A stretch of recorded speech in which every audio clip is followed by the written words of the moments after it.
and understand in their rightful places. Now, it's important we understand this. The borders mentioned are in the east, which they say Middle East. When we start looking at geographical locations, this is what helps to dismiss Europe as being the place where the anti-Mashiach is going to come from. This is important for us to understand. Why? Because the more we know, the better we are able to prepare ourselves. And it is so. All right, now, if you're there, Yashaya 21, chapter 21, verses 11 and 12 here.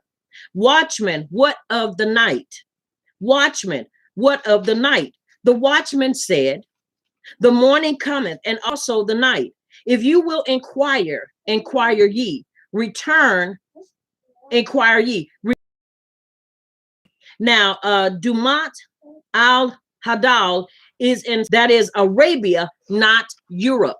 Not Europe. This is why it is looking at borders. We're looking at these things so that we can truly get a handle on where, once again, the possibility of the anti-Mashiach will arise from.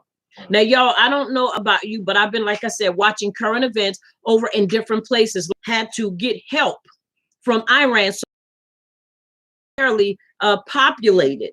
These are the this is what we would look at as the League of Muslim Nations. And so here you have the Iranians and the not the Arabs, in Iraq working together. Now, with that being said,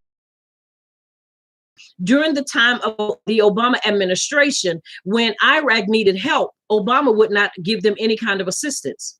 He would not give them any assistance. So what did they have to do? They had to turn to Iran. Now, many of you, if you understand, Iran and Iraq used to fight with each other. They used to be enemies, but now they are no longer enemies. Now, with that being said, you got to understand, what is that saying? My enemy has now become my friend, and it's something to the point to where my friend now has become my enemy. Isn't that something like that? Kind of, and that. The enemy of my enemy, my friend. All right, thank you. The enemy of my enemy is now my friend.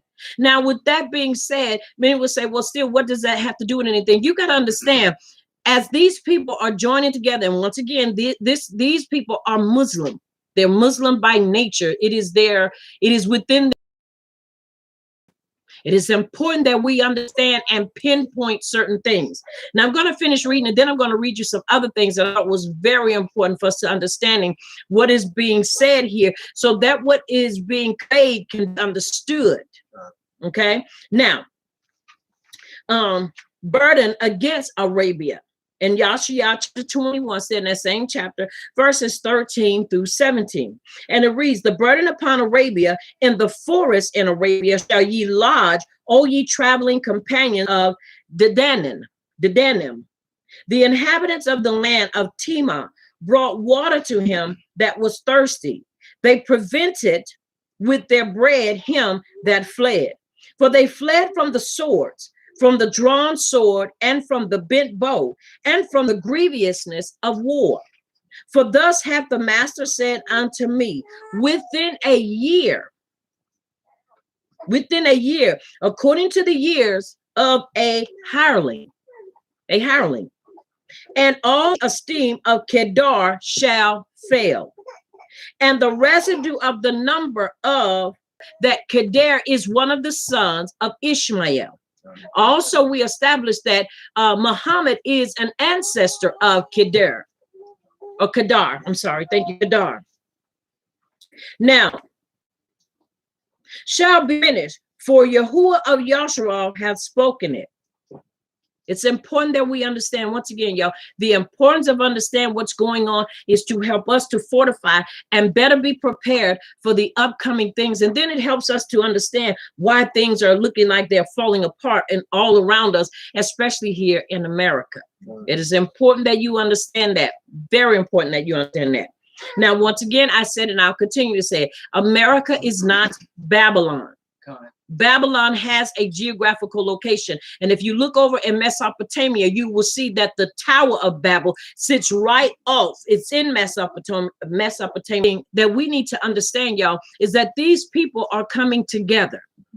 They're coming together, and they're not just coming together for naught. There is a purpose behind everything that is taking place and everything that is happening. All right, now let's have not happened yet. They have not happened yet. So there are some things that are not fulfilled yet. What do? Do we act like and go run over there and try to fight them? Absolutely not. But I am saying is that if we're going to prepare, we better prepare now. Have you noticed everybody has contingent plan or contingency plans concerning their children going to school, going to either law school? But if there is no future for already happening, you got to understand history was made when Trump did what he did at the White House. When those went storming the White House and did all this crazy stuff, history was made.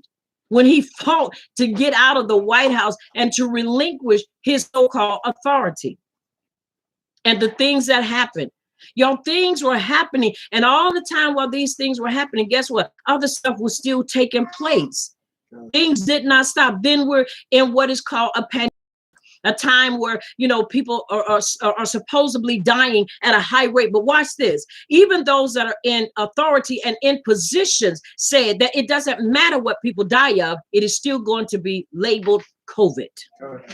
You know, something is wrong with that picture. Once again, these things are to throw us off. So we're not focusing and looking at what is important. And that is what is going to be our future. Even what is the state and how are we supposed to deal with our present state and the things that are going on. Y'all, this is important, very important to us as a people. Now, as we continue to read in let's go into Ezekiel chapter 38 and let's look at verses 15 and 16. Now, once again, remember, these things have not yet happened. Many times what happens is that because some of us that were in Mashiach, which is wrong. And the reason you got to look at this and understand why it is important that we understand who is the true enemy, because you have to understand this enemy is an ancient, look at Esau as really the Arabs. We don't want to look at that. We don't want to see that. We only want to look at, when we talk about Esau, Esau is the white man. Esau cannot be found in the writings. His lineage and his history is not in the writings to show that he is a part of Abraham. He is not one of the descendants of Abraham. And because he is not a part of the descendants of Abraham, they have an ancient hatred. Now, I'm going to read this to you real quick while you're turning there. Once again, and so it's important that we understand these things. Now, the ancient hatred, the current Palestinian Muslims hatred has absolutely nothing to do with the Jews and Yahshua occupying a piece of land. That is important for us to understand. The hatred started with Ishmael, written of writings of Revelations. Esau hated Yaakov because of the birthright. And that can be found in Bereshit chapter 25, verses 34. Why is this important? You got to understand. You got to understand this. Esau have to be Esau. No, they are not. Let's look at the lineage and let's look at the scriptures that constantly tell us not so. Because when you say that the white man is Esau, you're brother. Now listen what it says once again. In Bereshit 25 and 34, then we go and wanted to kill Yaakov. If you look in chapter 27, verse 41, later Esau married into the Ishmaelites. Hear me well. Become one family. Their family their fan, and you can find them in other places too, y'all. In China, you can find them. These are things that we need to understand. Very important for us to understand. Now, with that being said, once again, now listen at this. Therefore, the distinction between the Arabs and the Egyptians is now difficult to understand. Once again, married in. He married in. He married in. So once again, with that being said, Saudi Arabia, Iran, and some of the rest of these, they live. So it's important that we understand that, right? Very important that we understand that. All right, now let's read Ezekiel chapter 38, verses 15 and 16. And it is so. All right. You will come from your place in the far north, you enmity nations with you. Say again. You will come from your place in the far north, the north. With you, all of them riding on horses, a great horde, a mighty army. Mhm. You will advance against my people, Yasharal, like a cloud that covers the land. In days to come, O God, I will bring you against my land, so that the nations may know me, when I show myself Kodesh through their eyes before you. Very important, y'all. It is very important. If you've never paid attention to geography before, this is where you need to. If you don't believe me, you need to do research. Once again, I always tell people, research it yourself. Are y'all following me? All right, now let's listen. Now, excuse me, I'm going to read it again. And thou shalt come from thy place, thou and many people with thee, all of them riding upon horses, a great company and a mighty army. And thou shalt come up against my people of Yasharal as a cloud to cover the land. It shall be in the latter. Listen at what else it says. In the latter days, and I will bring thee against my land, that the heathen may know me, when I shall be sanctified in thee, O God, before their eyes. Now, once again, it's important that we understand names and we understand places. Now, listen, this Gog is the anti-Mashiach who will very likely come from Turkey and will be of the Turk or the Turk people. Now, y'all, it's important that you understand. I did a little bit of research and I got so much, but I'm only going to just put a little bit out here. Just like you have Jewish people, you have Turkish people, meaning to be like.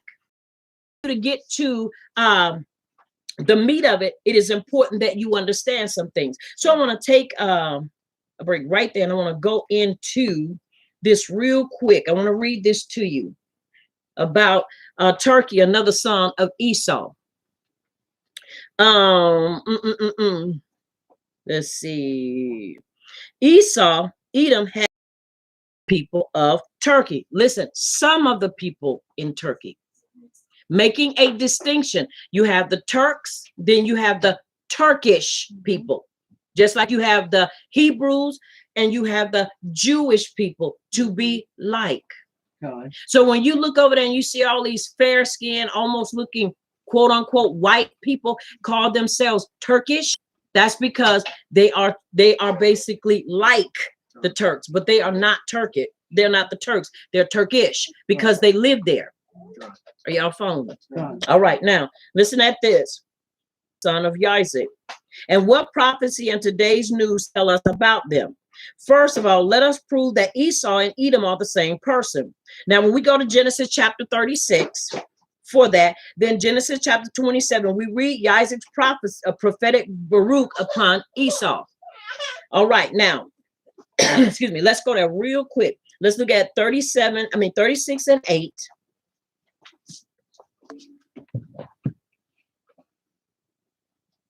And then we're going to go to 27 and chapter 27, verse 39 and 41.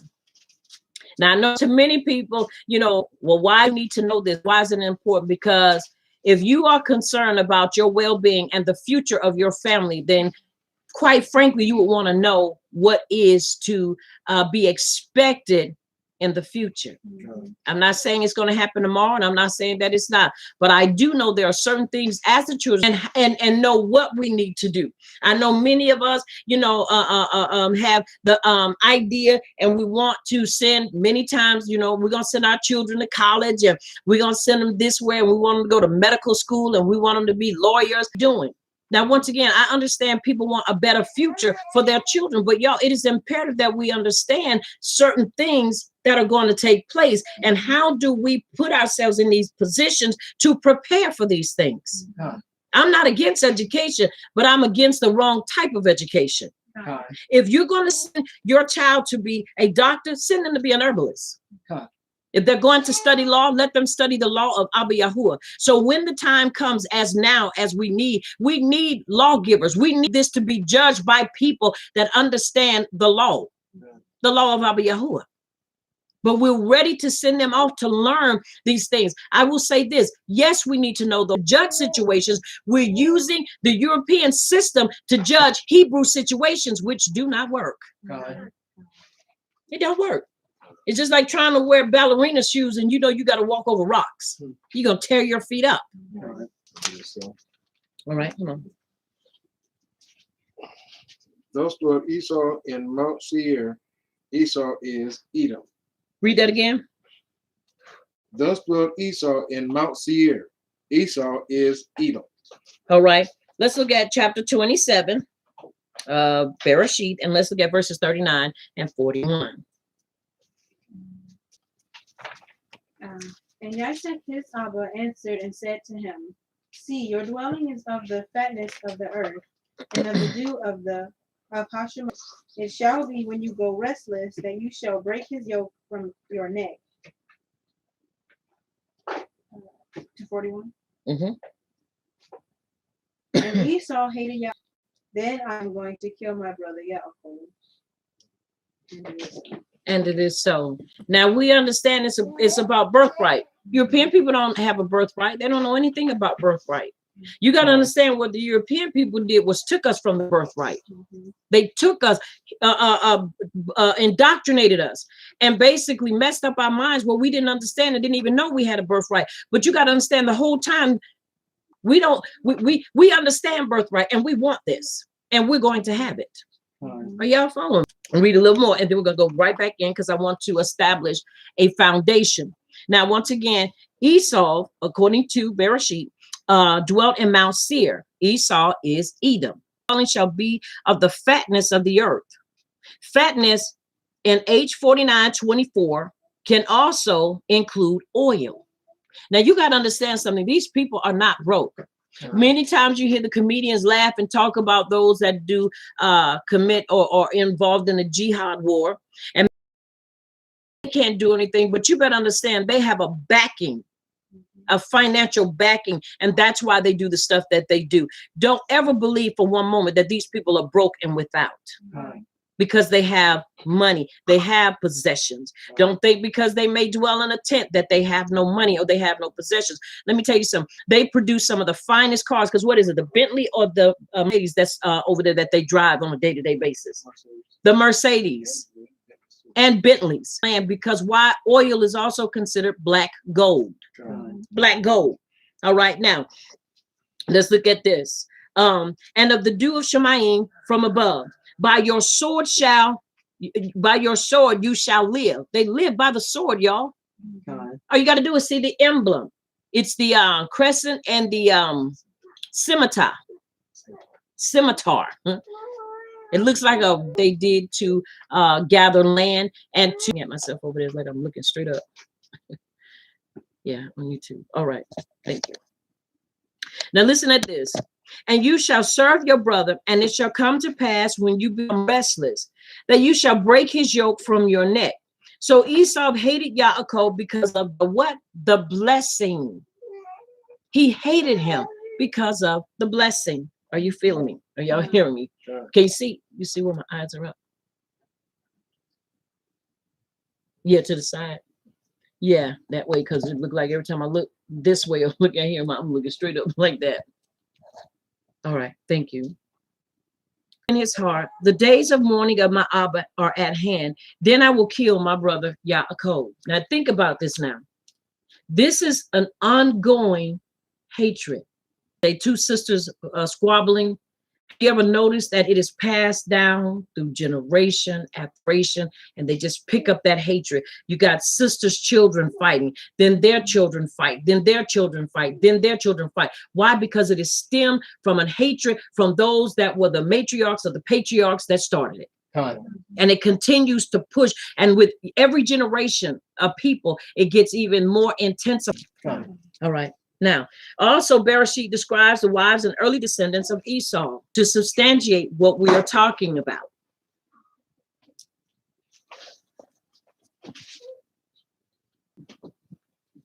Chapter 26, let's look at verses 34 and 35.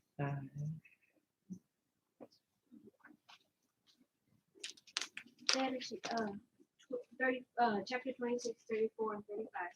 And it reads, When Esau was 40 years old, he took to wife Judith, daughter of Beri the Hittite, and Basemath, daughter of... And it is so. Now, when he took as wives Judith, according to the King James Version, the daughter of Beri the Hittite, and Basmath, the daughter of Elon the Hittite. And they were a grief of mind to Isaac and Rebekah. You start wondering why. Because the principles and the values that they upheld in truth, these women did not. They were idol worshipers. And so they did not uphold the same family values. They were a grief. And even in some writings, Bereshit chapter 36.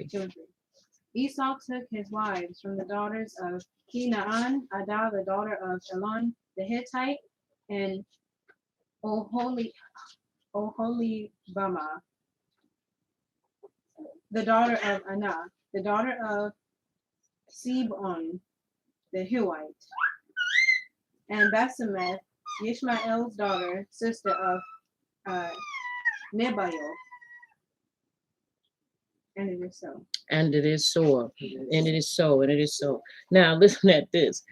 Once again, it's important that whatever your background is, both of you create that child. So that child becomes both of you in one package. That's what that child becomes. So now, listen at what it says. Now, verse 4, now Adah bore Eliphaz to Esau, and Basmath bore Reu. Now, in verse 15, these were the chiefs of the sons of Esau. The sons of Eliphaz, the firstborn son of Esau, were Chief Teman, Chief Teman, Chief Omar, Chief Zepho, and Chief Kenaz. And listen, we just read in the writings about Teman, right?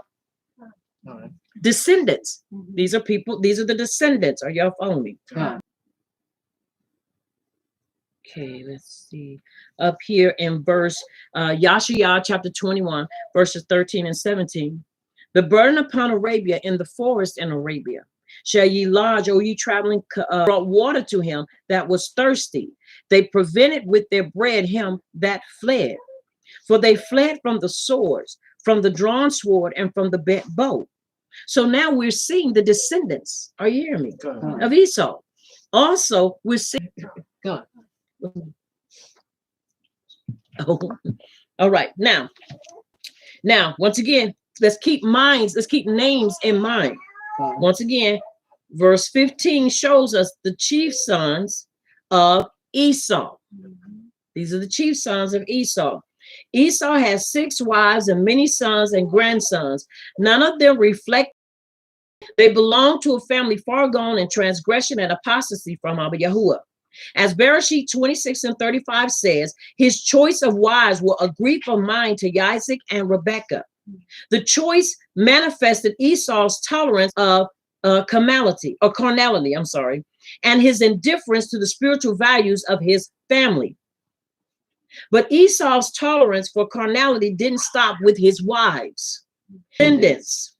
We can see Yahuwah's warning regarding their promised homeland. 17 and 18. And once again, all right.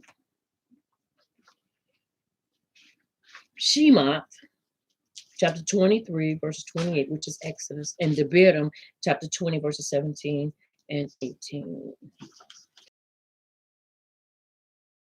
28, please.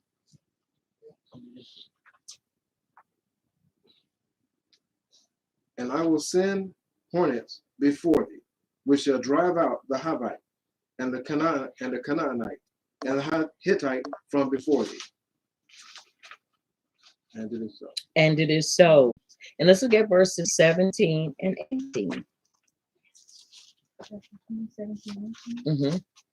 And it is so.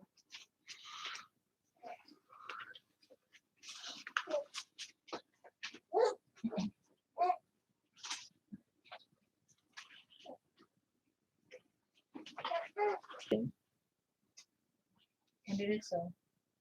Mm-hmm. Devarim chapter 20, starting at verse 16 to 18. Mm-hmm. But of the cities of these people, which Yahuwah your power does give you for an inheritance, you shall save alive nothing that breathes. Nothing that breathes. They were supposed to do what? Kill everybody.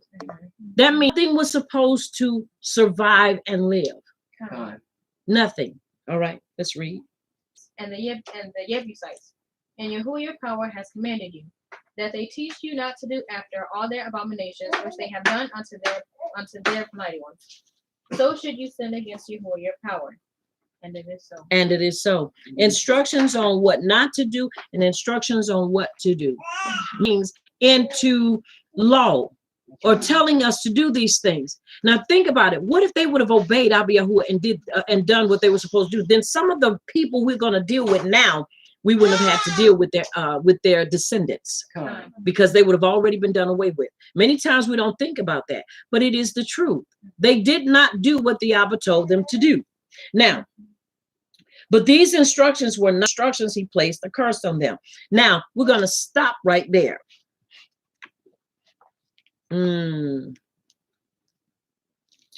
All right. I'm going to stop right there and I'm going to take us back into what we were reading. Once again, I wanted to, exactly, we would have had no more interview. Okay, now I want to come back, build back on this platform. Now let's go back and let's look at this. This Gog is east, not the west, but the north. This is the prophecy of the anti-Mashiach who will very likely come from Turkey and will be of nations and are mostly Turk people. Now, why would I talk about the Turk people or Turkey? Because you got to understand, these are Esau descendants, also Ishmael descendants, which as we continue to move on and look, they are all practicing Islamic people. They do not follow the laws of Abba Yahuwah. The Quran is their code of conduct. Now, let's look at this. People. Y'all better understand something. Go back further than that, and you will see. In every place that you see their faces as the forefront, go back to the history. Go all the way back. Sometimes you got to go back into the 1900s and further to reading and them coming in and taking over. All right. Excuse me. As one believer appropriately put it, Turkey is the black horse that many have failed to recognize. Because think about it, really, people don't talk about Turkey. They don't talk about Turkey. We don't really focus on Turkey. Why? You got to remember, because if the exactly, it's going to be wrong. It's going to be wrong. So it's important that we maintain and do follow these things. Exactly, that's true. Facts change, but truth remains the same. All right, now let's look at Tehillim 83.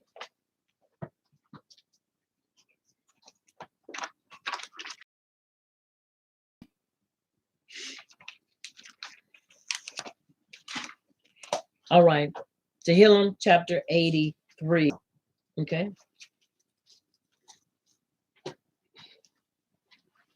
See how your enemies are astir, how your foes rear their heads. Destroy them as a nation. But the name of Yahshua will be remembered no more. Hold that thought right there. Why do they want to destroy us as a people? Huh? So that Yahshua will be no more. That Yahshua will be no more. And guess what? That we don't lift the name of Abba Yahuwah up. They have said, come and let us wipe them out as a nation and let the name of Yahshua be remembered no more. So while we're thinking they're plotting about something else, y'all, they're not plotting about anything else but getting in a position of power and authority to take us out of here. Now, to many people, I know that may seem, yo, come on now, you're putting a little bit too much on that. Really, y'all are that important where they want to take you out? Absolutely. And until we get a handle and understand that, y'all, because the only thing we think about what a white man did, understand, I'm not underestimating and I'm not saying what he did was wrong, but y'all, we're to make what they did. I'm not trying to glamorize it. I'm not trying to make it of none effect or try to say that it was not affect, sometimes children and sold them. Sometimes they spare the old and they would interbreed. These people ain't going to interbreed and they ain't sparing nobody. They will not be able to be bribed. They will not be able to be bought. So you got to understand something. If you don't know and you go into with the assumption into a battle or in the future with this mindset, oh, these people ain't no different than a European, you are fooling yourself. You're fooling yourself. Now let's read again. He says, now in verse 3, they craftily plot against your people and conspire. It's not like they stopped. We are still the people. So they're still conspiring. All right, let's read. Verse 5. Mhm. With one mind they plot together. They form an alliance against you, and Amalek. Philistia with the people of Tyre. Even Assyria has joined them to lend strength to the descendants of Lot. Do to them as you did to Midian, as you did to Sisera and Jabin at the river Kishon, who perished at Endor and became like refuse on the ground. Make their nobles like Oreb and Zeeb, all their princes like Zeba and Zalmunna, who said, let us take possession of the pasture lands of Yahuwah. Make them like tumbleweed, O my power, like chaff before the wind. Cover their faces with shame so that men may seek your name, O Yahuwah. May they ever be ashamed and dismayed. May they perish in disgrace. Let them know that you, whose name is Yahuwah, that you are alone, the most high over all the earth. And it is so. And it is so. Now you got to understand, this is a person saying, hey, we need your protection, Abba Yahuwah. They're coming together. Yo, you got to understand, there is a league of Muslims in these areas. And we see it. We see it. And you're looking at Iran, we're looking at Iraq, once again, looking at how they have come together. And so it is important that we understand. Turkey is the black horse that many have failed to recognize. Also, as I read to you, Turkey is also a son of Esau. And being in situations that truthfully we could, I don't want to, but I am saying prepare ourselves for. God. Sometime when you're in the path of a storm, the only thing you can do is prepare. And that is what, as a people, we need to be doing. Now, many of you all on the third young, I'm also doing a teaching on the Sharia law. I want you to do something with the Muslims. The Sharia law, which is a law that governs Muslims. I want y'all to see how many states here in America has already allowed this law to be already adopted in to the laws that already exist here in America. I want you to do that for me. Once you do that, Yahuwah willing, and we come back on the third Yom, I want you to share with me the ones you found. Why? Because you got to understand, they're conspiring where they are too. And it is important that we understand that their mindset to us as a people, and that is of an ancient hatred. They hate us. No room with them for us for forgiveness. I know many of our people, I got a bunch of Muslims that's my friend. Your choice. Right. But the writings tell me that Abba Yahuwah tells us don't have anything to do with them. Nothing to do with them. Because you better understand something. While you're thinking one way, they are thinking another way. Because one thing I have to say about the Muslims is that when Farrakhan called for the 1 Million Man March years ago, he was able to get 1 million people at the Capitol. Wasn't it the Capitol? He was able to get 1 million people. When we call together our people, how many people can we get? We're going to be selective in who we call to gather and be with us. We ain't going to call for everybody. You are my brother.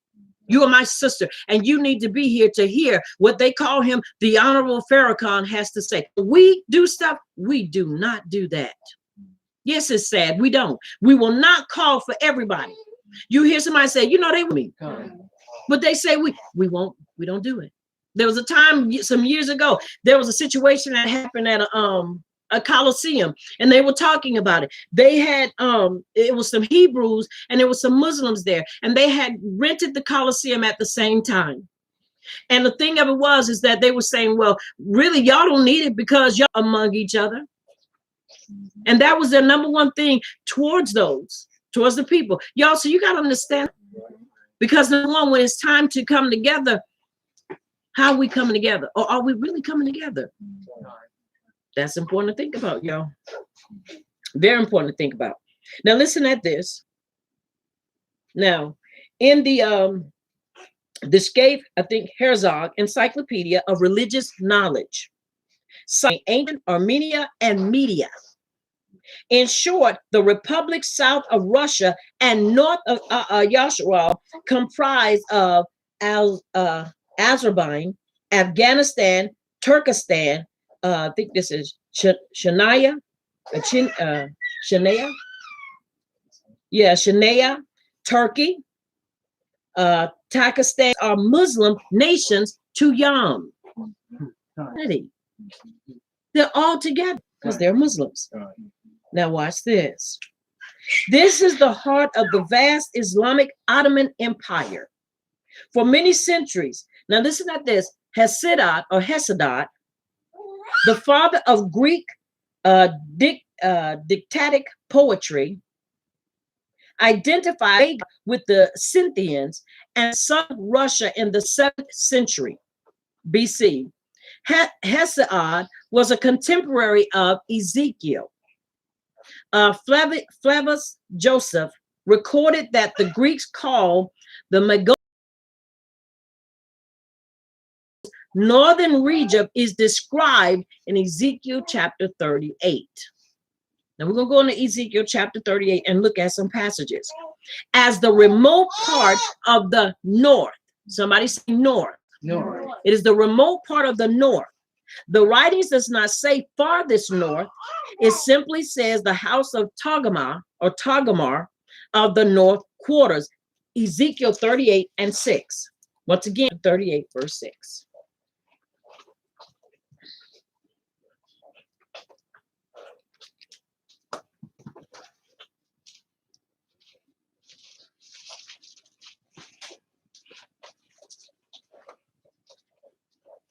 And it is so. Okay. Let's read that. Let's start at verse 5. Excuse me. Ezekiel chapter 5 and 6. Mhm.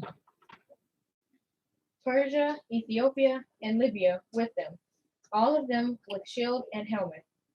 Gomer and all his bands, the house of Togarmah of the north quarters and all his bands, and many people with them, with you.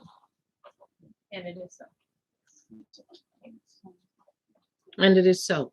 Now, once again, we're seeing a group of people. Are y'all following me? And all of these people, once again, we must understand, are Muslims. Now, listen at this. Now, let's look at, we read verse 30, chapter 38, and we read verse 6, but we read verse 5 and 6. That way we can see, because there's a comma. Anytime there is a comma at the end, at the beginning, that means that that statement goes with the other one. Unless there's a period, that statement has something else. So we want to make sure we get all of it. Okay. Now, with that being said, let's look at this.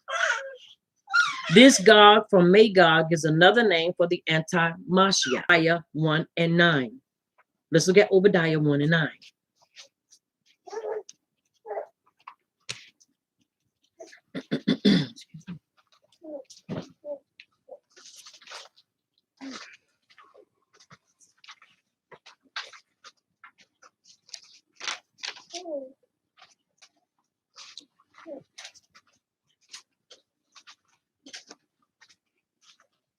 We're going to look at 1 and 9, and then we're going to look at 1 and 10.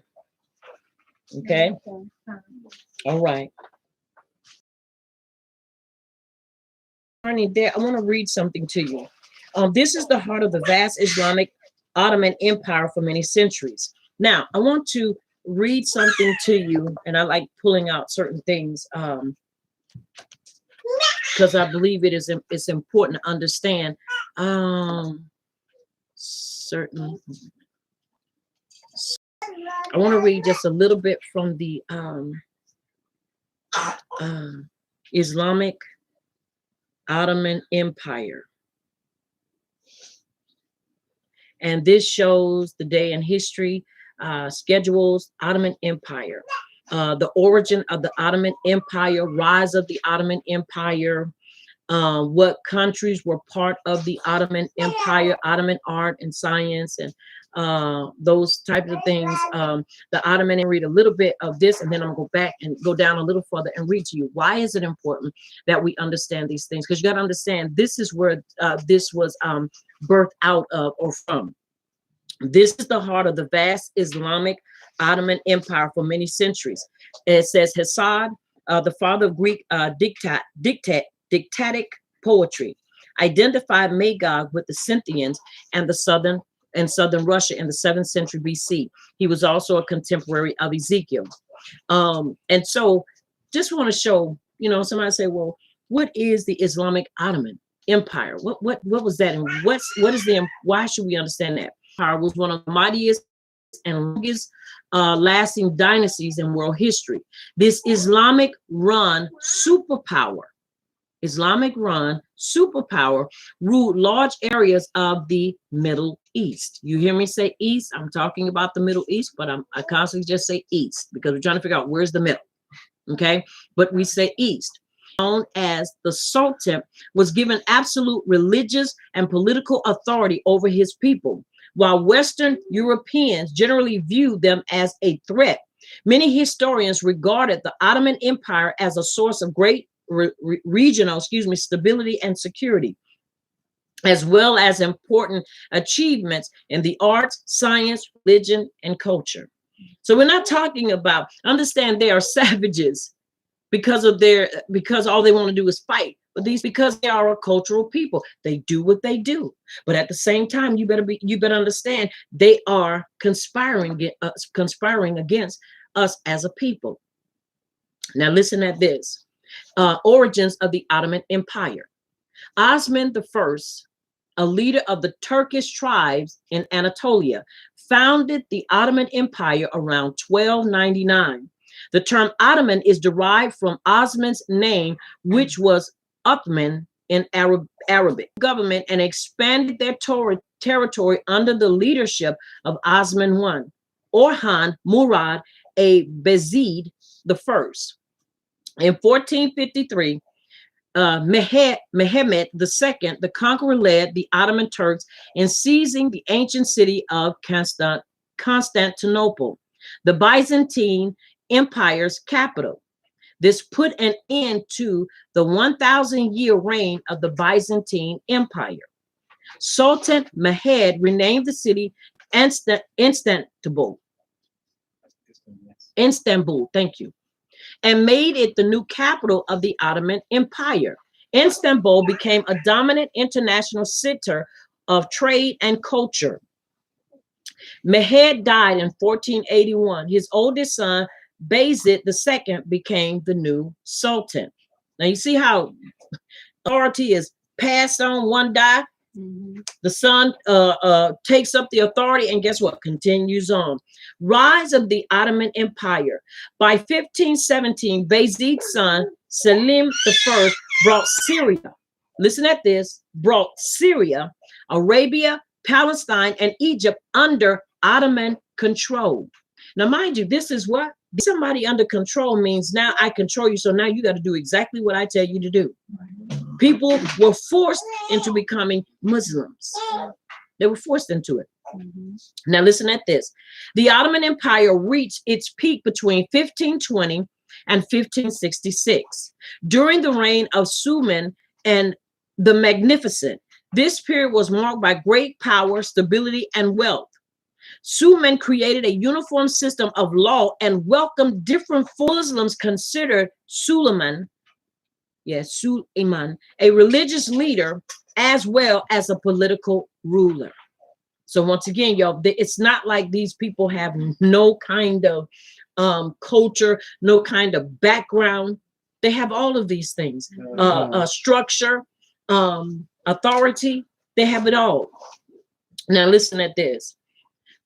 Throughout Sultan Suleiman's rule, the empire expanded and included. Now, what countries were part of the Ottoman Empire? As its height, the Ottoman Empire included the following regions: Turkey, Greece, Bulgaria, Egypt, Hungary, Macedonia, Romania, a considerable amount of North Africa coastal strip.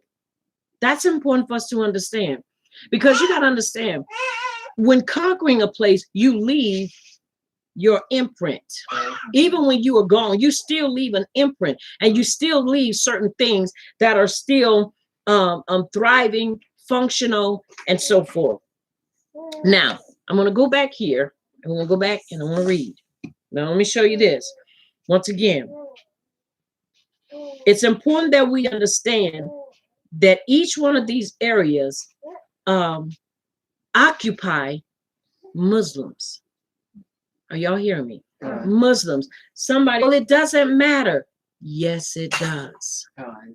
And the reason it matters is because this is, if you are Hebrew, this is your ancient enemy. This is your family.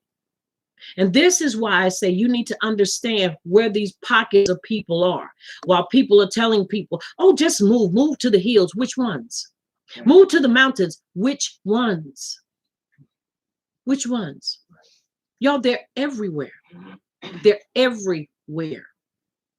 Everywhere. And they have been waiting for their opportunity. They're waiting. They're everywhere. So when people tell you, oh, just go, just run. And then people tell people, oh, go to Africa. Unless the Abba tells me specifically to go to Africa, I'm not moving, going anywhere until he tells me what to do. And so far, he's empowered my hands to have the stuff that I will be the first to tell you all. Right. But he has not told me to move and go anywhere. That's important for us to understand. Now, listen at this. Once again, this Gog and this Gog from Magog is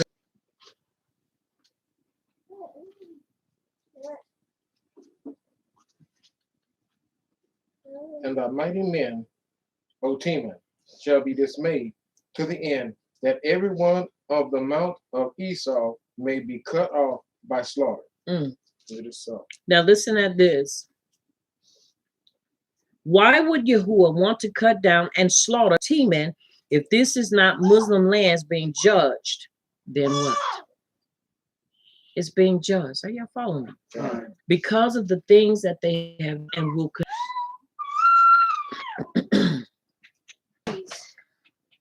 For the outrage of your brother Yaakov, disgrace shall engulf you, and you shall perish forever.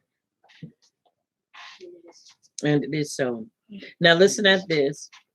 For your violence against your brother Yaakov, shame shall cover you, and you shall be cut off forever. Now let's look at something. Notice it says brother of Abraham, that was Hagar. In the Eastern culture, a cousin is also considered cousins. Talking about cousins. Yo, this is important because knowing is half the battle. So somebody say, well, should we just run and hide? Absolutely not. But it teaches you what to do and at least to fortify yourself and know what to watch and what countries to watch during this time. What are they doing and how are they doing it? And why are they doing what they're doing? Are y'all following me? We was watching I don't want to say a show. We was watching a prepper, and one of the preppers made gave some great information. And the information was, I'm trying to see, this is not the information I needed. Was about the things that are going on and how in the future we better start, not just in the future start, but right now we better start stocking up on food, water, personal items. Start preparing your home and fortifying your home as well as your body, getting your body well. Somebody says, isn't that something we should do? Yes, but the importance of doing this is because you got to understand something, y'all. Things are happening behind the scenes that have not manifested themselves yet because it's just like a glass being filled up. You won't know the glass is overflowing until you start hearing the water roll over, out of the glass. Okay. Now, with that being said, they're able to get information that I'm not privy to. So they were saying, y'all understand something. And this happened because he was trying to get a part for his car. And he said, the man told him, he said, well, the problem comes from where the parts come. And I'm just kind of paraphrasing it. He said, because, and we were looking for shipping cards. So we know they're not telling a lie because we were calling people to try to get, what's those, the Connex, the Connex containers. Thank you. Connex containers, because we wanted to put some of our stuff in. So when we are on the land, we can have our stuff in a hardened place. And so we were calling around and they were saying, we're just not getting them like we used to. So we don't really have them. And we're wondering, well, why? What's going on? Well, it is because is China, right? Mhm. Where we get the majority of our goods from. China basically is getting the stuff, but they're letting it set on the ocean. So they're not putting it out like they should. Yeah, we're seeing stuff and we're seeing you go in the store and say, oh, well, it doesn't look like we're running out of food. Well, you got to remember, all stores have a store plus. They have a store plus where they get their stuff from. Now, with that being said, you better be glad you're not seeing it yet, because if you see that, that means, okay, we are really in some big trouble if you have not prepared. So what he was going on to say is that, many people are going to, things are going to be held up for people wanting different things and needing different things. Now you got to understand, somebody would think, well, what does that have to do with anything? You got to understand, everything is moving once again towards the rapid decline of government and the fall of this and the fall of that. So there is nothing about the laws of Baba Yahuwah. Regardless of how we look at it, we are not of this, we're not of this place, but we do reside here. So things that will affect other people is going to affect you. If you drive a car, you still got to be careful. Right. So it's going to affect us some way or another. And so he began to say, he said, now what you need to do is you need to start stocking up, because eventually, listen here, there's going to be a shortage, because if there are no cargoes going out, that means there is nothing coming in. There's nothing coming in. So that means you can't restock. So the stuff we're seeing now being stocked on the shelves, no stuff, that we can look at as kind of an overflow. An overflow. Why would I be saying this, y'all? Because you got to understand, if they are conspiring, according to Tehillim chapter 83, which is Psalms 83, they're conspiring. Their whole thing is to get us in a position to squeeze us because they want to destroy us. How do you think the best way would be? Start causing things to start backing up. Then guess what happens? Now it is happening. Now, with that being said, once again, the source. China has Muslims. You may not see them, but they have Muslims. They have Muslims live there. You cannot go anywhere, and this is seriously, without running into Muslims. Without running into Muslims, y'all. Why? Because you have to understand something. They're multiplying. Remember, it said, with ones that don't adhere to the Sharia law, you might as well kiss it goodbye. Because you got to understand something. It's just like, when you gather a lot of people and you say, okay, you down with it? Yeah, you down with it now. But when the real ness of living and being a Muslim is presented, are they going to be willing to do that? Or are they going to try to defect? It's family that tell they ask you to kill somebody. Oh, whoa. I didn't think you asked me to do that. Well, you saw what we do. What did you think we were? We're a gang. And what we do, you got to understand, it's that same mentality. You get into it. You must understand there is coming a time that many of them are going to have to do what they don't want to, but this is when they're going to lose their lives. And then they're going to be judged if they are with these people. Are y'all following? God. I know it's tight, but it's right. I know it seems like this, it don't seem right. It may not seem right, but it is right. It's all in the scripture. It's all in the writings. God. All in the writings. Now, let's look at this. At Daniel chapter 8 and 9. Let's look at chapter 8 and let's look at verse 9.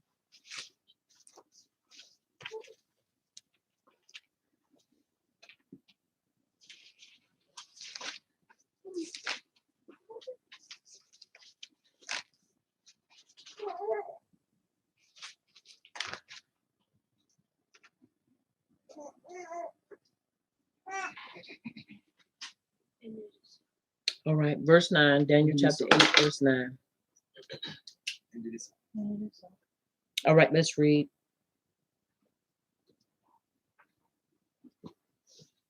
And it reads, from one of them emerged a small horn, which extended itself greatly toward the south, toward the east, and toward the beautiful land. And it is so. Now, towards Yashua. The anti-Mashiach is seen rising up in one of the four kingdoms formed by the splintering of Alexander's Greek Empire, the Little Horn. These four kingdoms were Egypt, Syria, Babylonia, Macedonia, Asia Minor. No Europe, though. No Europe. Come. Y'all following me? Come. No Europe. No Europe. And Daniel 8 factions, Little Horn, being that the vision is for the time of the end. That can't be Antiochus as the sole Little Horn, while the Little Horn of chapter 7 is for sure the end time anti-Mashiach. The end time man mentioned here causes 1/3 of the angels to fall. Did Antiochus do that? No.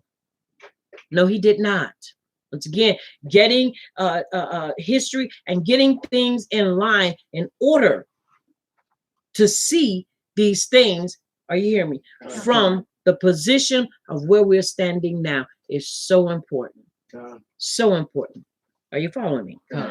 All right, now let's go to Daniel chapter 8, verse 10.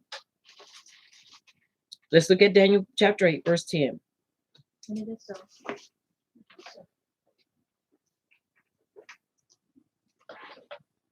All right. It is so. All right, 8 and 10. Daniel chapter 8, verse 10. Mm-hmm. And it waxed great even to the host of Shemaim.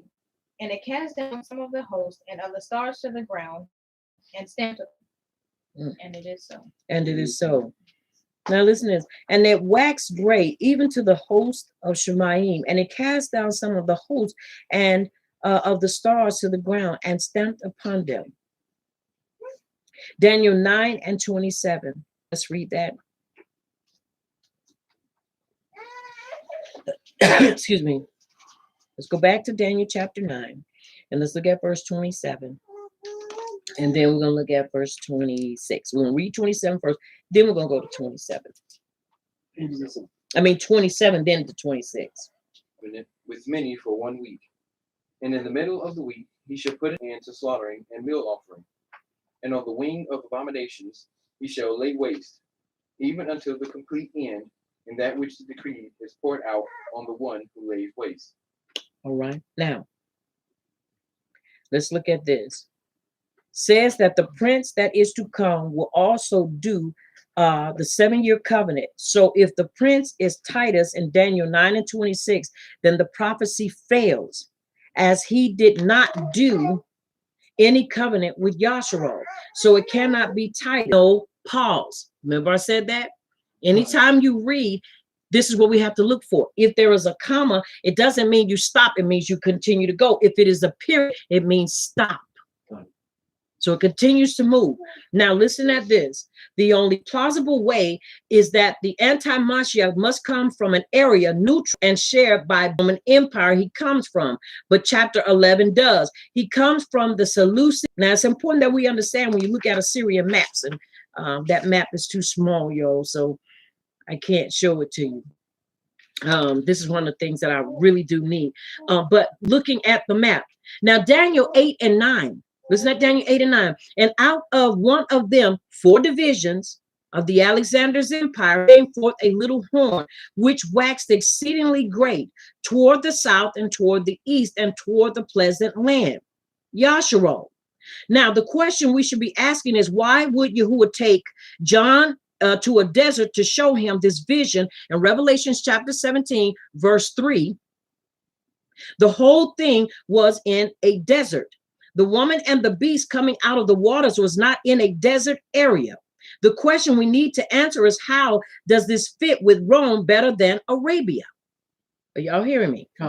The answer is, once again, is that it fits much better with Arabia.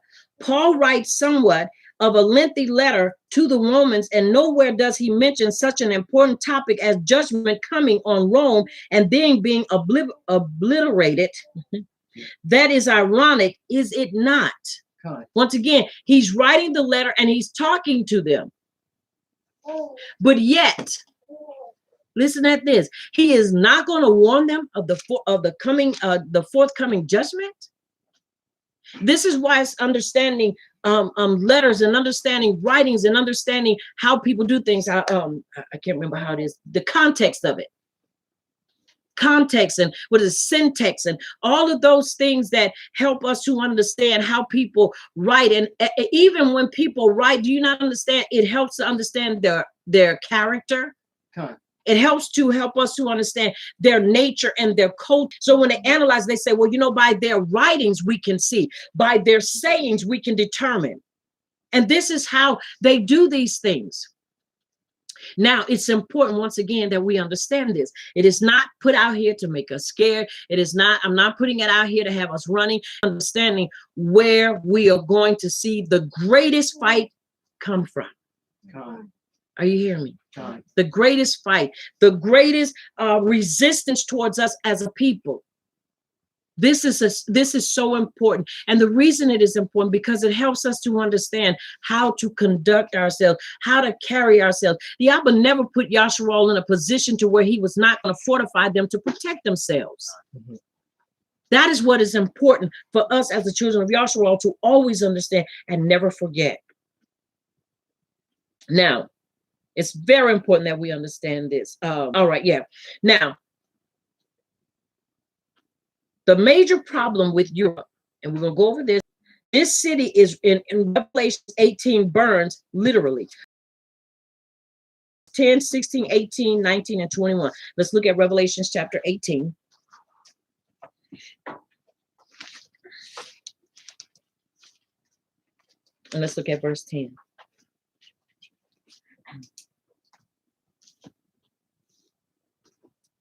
When you haven't said it is so. It is so. All right. Now let's look at verse 10, and then somebody jump down to verse 16 for me, and then somebody get 18 and 19, and somebody else get verse 21. In her torment, they will stand far off and cry, "Woe, woe, O great city, O Babylon, city of power! In 1 hour your doom has come." All right. So. Let's read verse 16.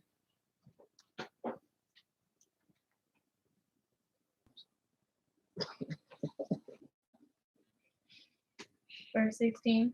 Mm-hmm. And saying, Alas, alas, that great city that was clothed in fine linen and purple and scarlet and decked with gold and precious stones and pearls. And it is so. And it is so. Now, this is where many times people tend to take, this is the Roman Catholic, church. And that this is the Pope, because they're adorning themselves in purple and all that stuff. But this is not talking about them. Once again, the geographical location of the borders don't fit. Huh. All right, let's read. Let's read verse 18. Verse 18. Mm-hmm. And it reads, when they see the smoke of her burning, they will exclaim, was there ever a city like this great city? 19. Mm-mm. All right, now 19, somebody else, 19. Verse 19. Mm-hmm.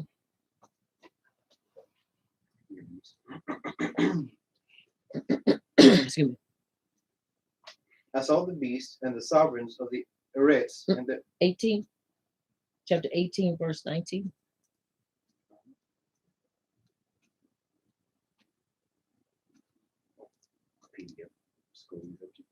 Okay. Verse 19. And they threw dust on their heads and cried out, weeping and mourning and saying, Woe, woe, the great city, in which all who had ships on the sea became rich by her wealth.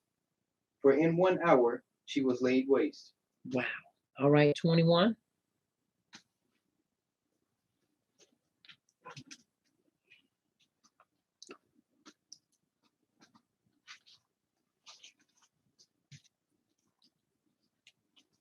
Come on. Mm-hmm. Excuse me.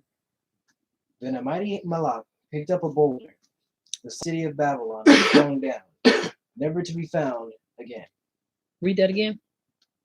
Then a mighty Malak picked up a boulder, the size of a large millstone, and threw it into the sea and said, with such violence, the great city of Babylon will be thrown down, never to be found again. And it is so. And it is so. Now, once again, looking at now, it is built around a desert. Revelation 17, chapter 17, verse 3.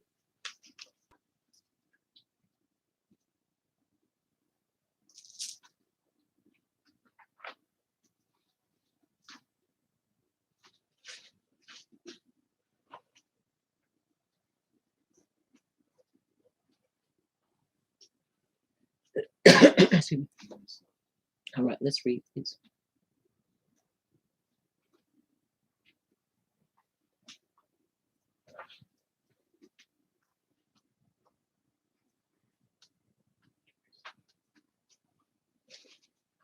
Chapter 17, verse 3.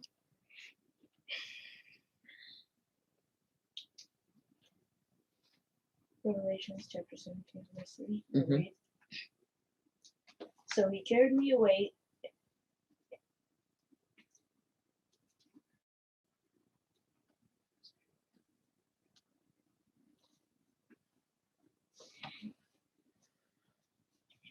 So he carried me away in the Ruach into the wilderness, Mhm. and I saw a woman sit upon a scarlet-colored beast, full of names of blasphemy, having 7 heads and 10 horns.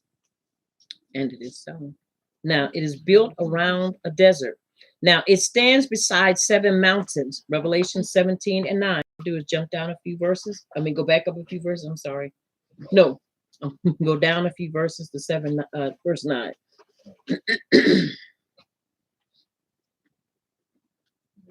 Okay. And here is the mind which has wisdom. The 7 heads are 7 mountains near which the woman sits, and it is so. And it is so.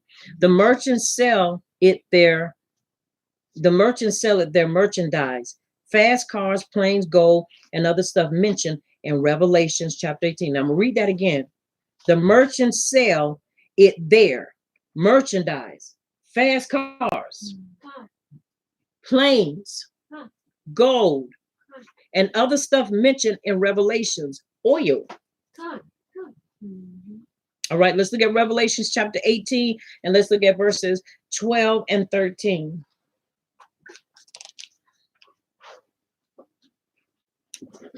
Revelations. Chapter 18, let's look at verses 12 and 13.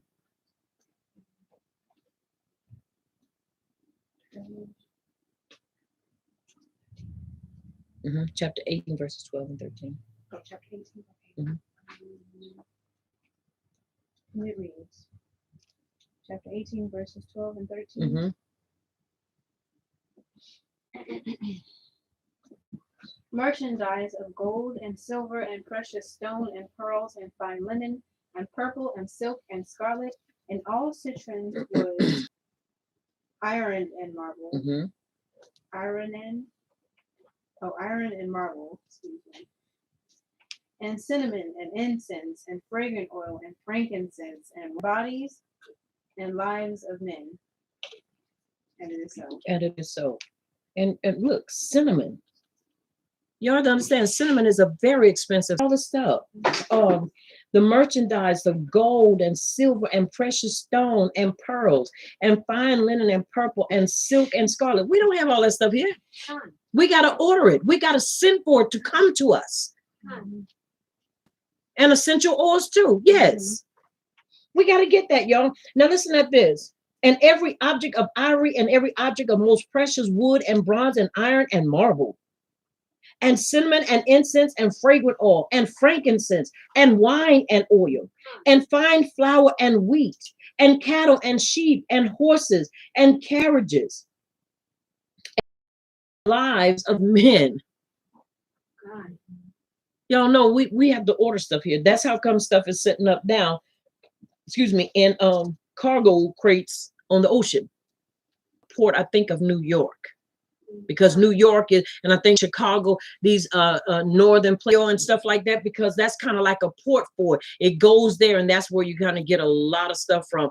Most time, if you're trying to get stuff here, you're trying to get fragrant oil and all that great stuff, and I'm talking about really expensive. You have to basically really go somewhere up north, because those are sort of like the ports to get stuff. If you ever want to see, look on, if you ever order fabric, and I'm not talking about just off of eBay, I'm talking about maybe somebody, you say, hey, I need you to grab me some stuff. I know where you are. You can do this, you can do that. If they go to the place, you'll see that they have it shipped there. America doesn't produce stuff like that. We don't produce gold. We don't produce silver. In other words, we don't go dig it up, right? We have gold mines, but not like that. Yeah, no, not like that. They got crazy stuff. They got gold. They got, follow me. Okay, that's important to look at. Now, I'm going to do these last three right here. It is called Babylon. Let's look at Revelations 18 and 10. It is called Babylon.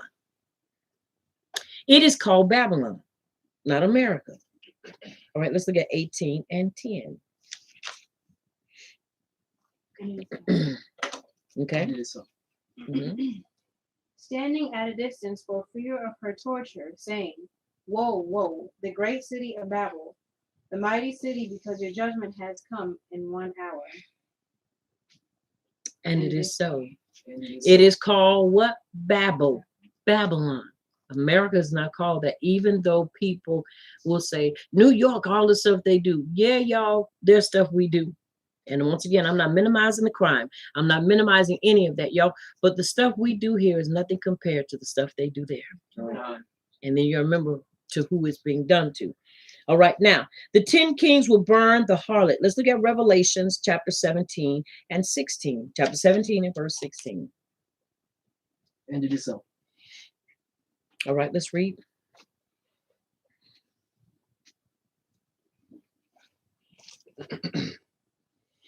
The beast and the 10 horns you saw will hate the prostitute. Mm-hmm. They will bring her to ruin and leave her naked. They will eat her flesh and burn her with fire. And it is so. The 10 kings will burn the harlot. Revelations chapter 17, verse 16, giving us a description of what is going to happen. That's where you get it from, because these are ports. Exactly. This is where you get it. When my auntie was alive and she had friends, y'all it may not be called boosting now, but when I was a little girl, it was called boosting. When they were going hit stores up. When I say professional thieves, that's where they would go to New York and they would boost clothes, bring them to California, and they would take them down south, because the stuff that they had up there, we didn't have in those places. So I'm talking about outfits now that I see people wearing. My mother had a store, and them sisters would have that stuff on them, and y'all, and they would still have the tags on them.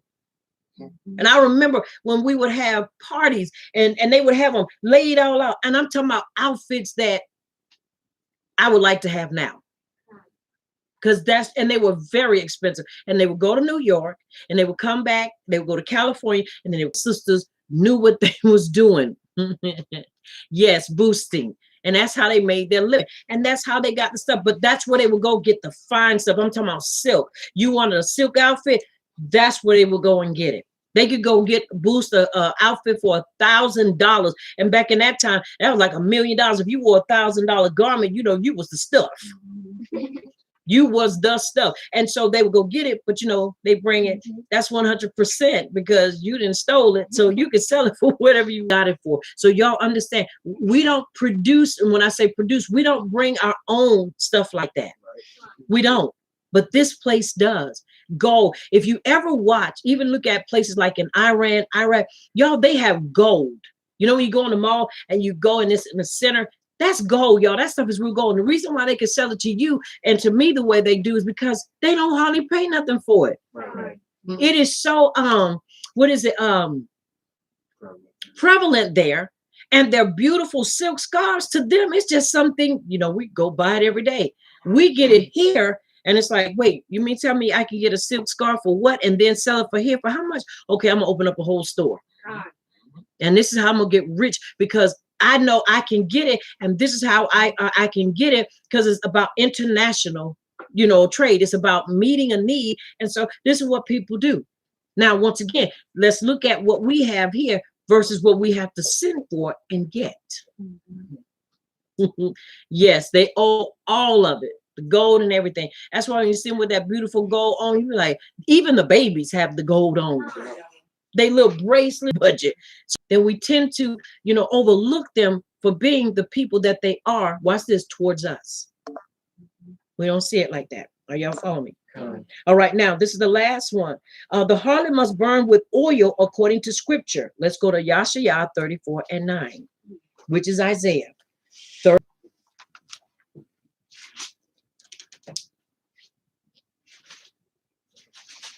And do so. All right, let's read 34:9.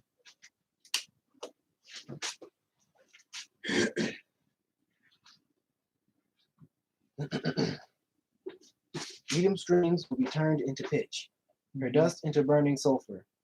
Her land will become blazing pitch. Keep on. It will not be quenched night and day. Its smoke will rise forever. From generation to generation, it will lie desolate. No one will ever pass through it again.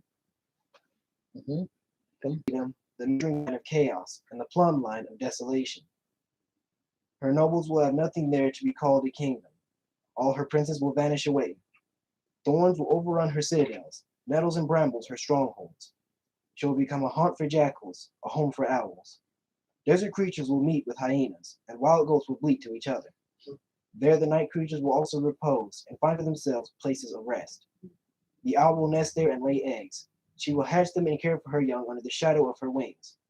There also the falcons will gather, each with its mate. Look in the scroll of what and read. None of these will be missing. Not one will lack her mate.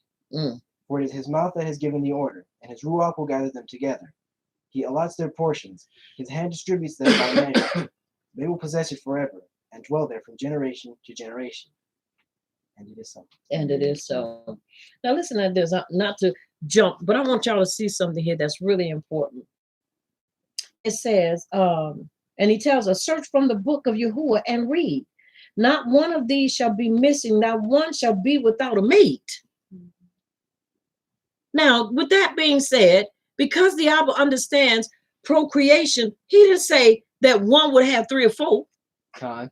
Now, mind you, this place is going to be desolate and destroyed. So to repopulate it, are y'all hearing me? God. It's going to take that. But the Abba knows how to do all things. It does what we tend to look at and say, oh man, they may need a couple of people to do this. He said they will have their own mate. God. And they'll be able to do what they need to do. Now, this is why when people get to talking all that polygamy stuff, and I know people don't like me to hear said, and I done lost a lot of people because I've said this. When you start doing it on your own, that's when you mess up. When you allow Abba Yahuwah to do it, he does it right. God. He does it right. He knows exactly what he's doing and how to do it. The harlot must burn with oil according to scripture. So where is oil most prevalent? In the what? In the east. They say we have places here. We don't have places here for no oil like that. Do y'all hear me? God. We don't have places that burn, pitch that burn with oil and stuff. We don't have those places. We might have a few volcanoes here, but that we ain't talking about that. Are y'all hearing me? God. That's a stand. Thanks to Yahuwah, we have a solution. We have a solution. Yashayah 34:9. Its streams shall be turned into pitch and its dust into brimstone. Its land shall become burning pitch. This is where, if in one such recent debate with a scholar, listen at this, I clearly demonstrated why only Islamic nations fit. Actually, he also belittled one of the greatest scholars in history. Clearly, such dispensationalist scholars are to be avoided in debates, since they cannot even tell you what city will burn in the end of days. On top of that, he made the biggest blunder by calling this end place that the Yahweh has told us to come out of. That's so important for us to understand, because once again, never give people generic instructions, never tell people to run and you don't know where to tell them run, because you might be telling them to run into harm's way. God. And it is so. And it is so. And it's very important that we understand that. All right. Once again, Toda for tuning in. I will have more information, and I do want to bring more stuff because y'all, it is so much stuff that we need to know. I like to do study. I mean, not studies. I like to bring your studies. You understand these things. Once again, I pray that you have enjoyed the class. If you did not see it from the beginning, I pray that you'll go back, watch it again, and get the beginning of it so that you can understand our goal, my goal, to inform you and to prepare the things that are, may the Abba continue to baruch you on this Yom of rest, and may he continue to bring shalom into your life and into your heart. May he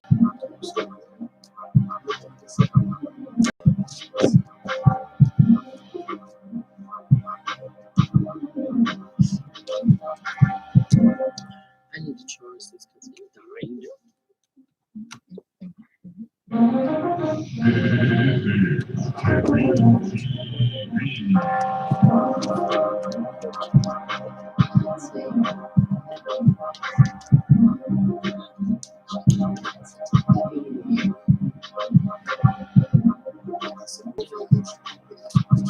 It's too soon. Because we haven't changed seasons yet, you cannot until the seasons change. And you can't just go off of what it feels like and looks like, because we can have a snap in the weather at any moment. So we gotta wait until it changes, until the season changes. Once the season changes and it is down, that's why in Revelation, Bereshit 1 and 13, he gives us that verse to calculate the times and what we're supposed to do. That's how we begin our count. That's how I know when to start the count, so that we can do Peshat the way we're supposed to do it. Without that count, we'd be all over the place. Yes, the changing of the seasons, exactly. So they're real early because the season hasn't changed. We're technically still in the winter season. Right. If this Sabbath is the 19th, that's when we start our count. Because it's supposed to change. Because next week we go into the changing of the time change. So yeah, I gotta use the bathroom really quick, and I'll be right back. Next month. This here. Next month. I have to talk with Lamar, and once I talk with him, then I'll be able to know. I gotta use the bathroom real